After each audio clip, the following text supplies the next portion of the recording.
Back in the summer of '77, The Kid, The Crabs, and the Little Shark by Bruce Curle. In my youth in British Columbia, I loved to snorkel in the ocean waters. Much of my time was spent when I prepared to attend private school, snorkeling under the White Rock Pier in all sorts of weather. During my youth, crabs were still very plentiful around the White Rock Pier and in the rugged breakwater that protected the pier. This gave a daring young man the unique opportunity to make a few fast dollars if he had a trusted companion to work with, though at times his task could be completed alone with guile and cunning. The city of White Rock was much smaller at that time in history, but was a favorite spot for Canadian residents and their American cousins. This, of course, was a time when Americans and Canadians visited each other much more freely.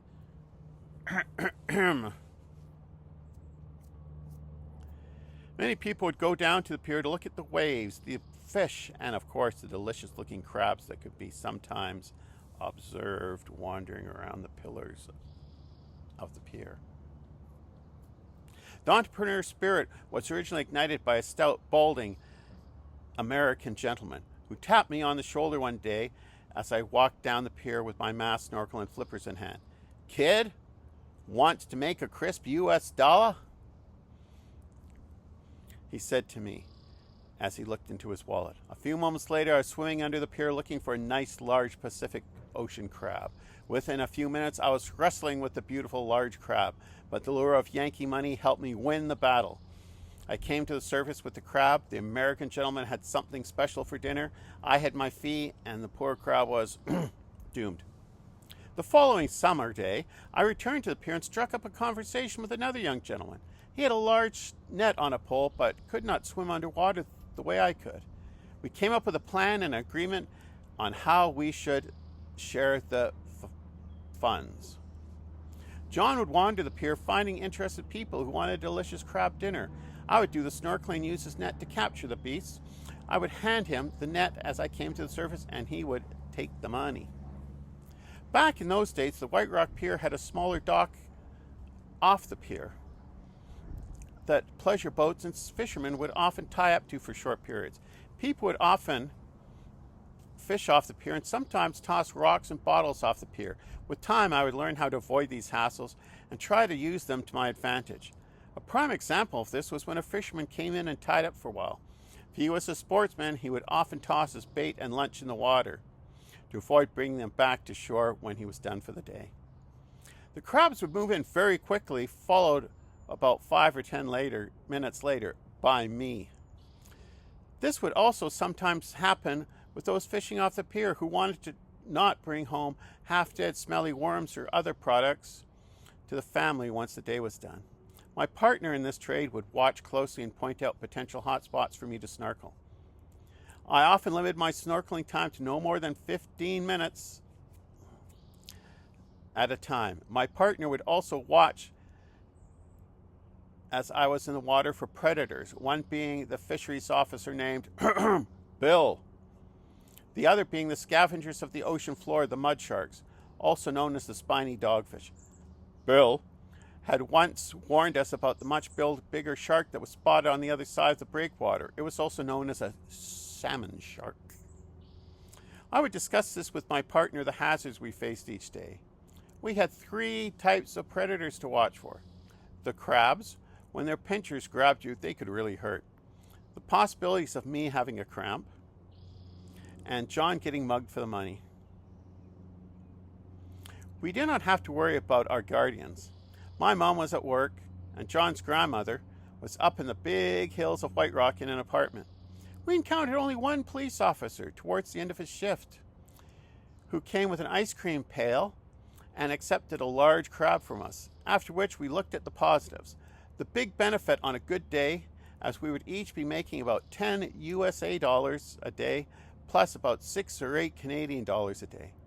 For a young teenager, that was a lot of money in the late 70s. All seemed to be going very well indeed until the day John did not appear at the pier. I waited around for a while. I became concerned for him. He sometimes had problems with an older sibling, so I walked up the hill that took forever to do. At the grandmother's apartment, I learned that John's father had arrived back from work from the east and had taken his 3 children to live with him elsewhere.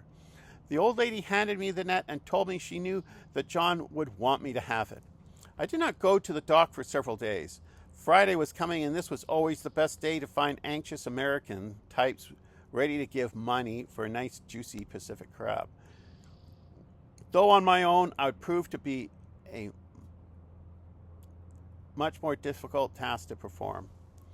As my mother left for work Friday morning, I walked a mile or so down to the beach. As I stepped onto the pier, a couple of fishermen waved to me. "Hello, kid! Where's your friend?"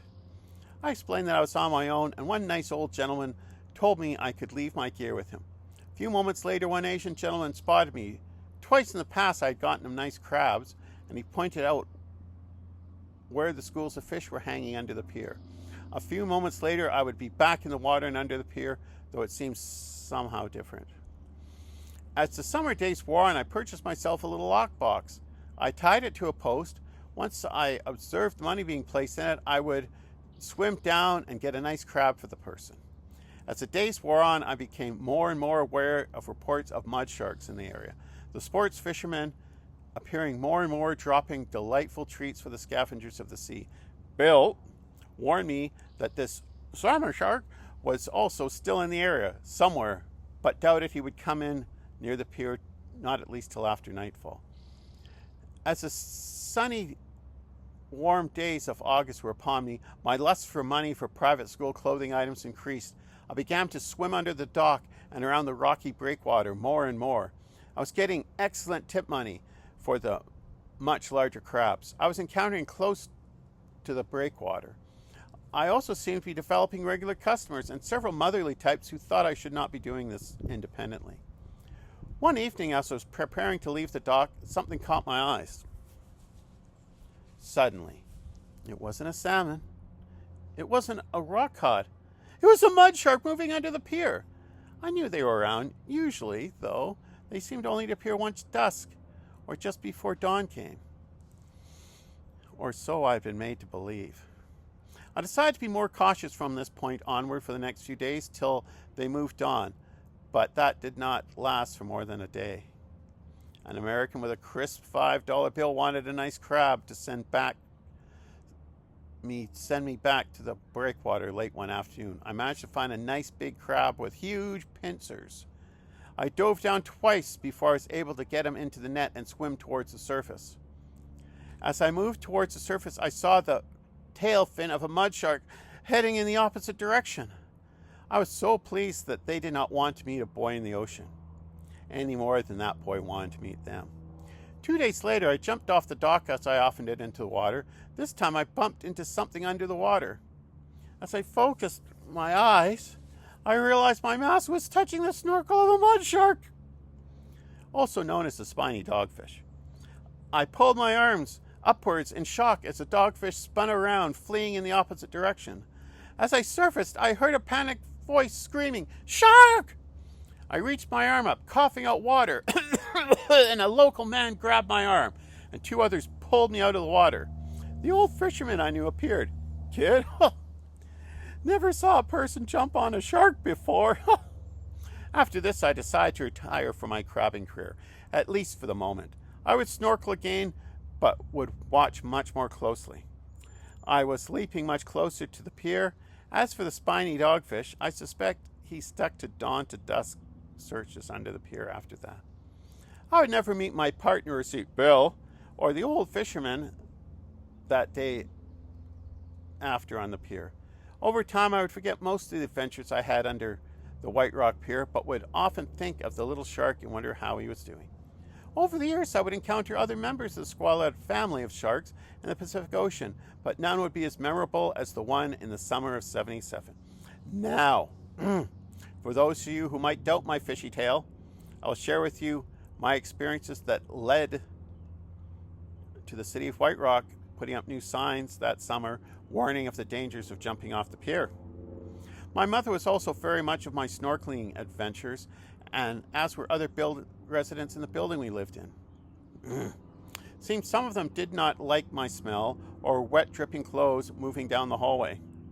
Still, one old gent enjoyed the crab I sometimes had for him in my bucket. My uncles were aware of my tales in the ocean and were somewhat amused at my summer employment. Years later, I would be near Camp Artaban in the Gulf Islands, and I would use my skills to catch crabs once more for my beloved extended family and immediate family. 1977 was also the year that the White Rock Pier was rebuilt and became the pride of the White Rock community. I so miss those days. Thank you.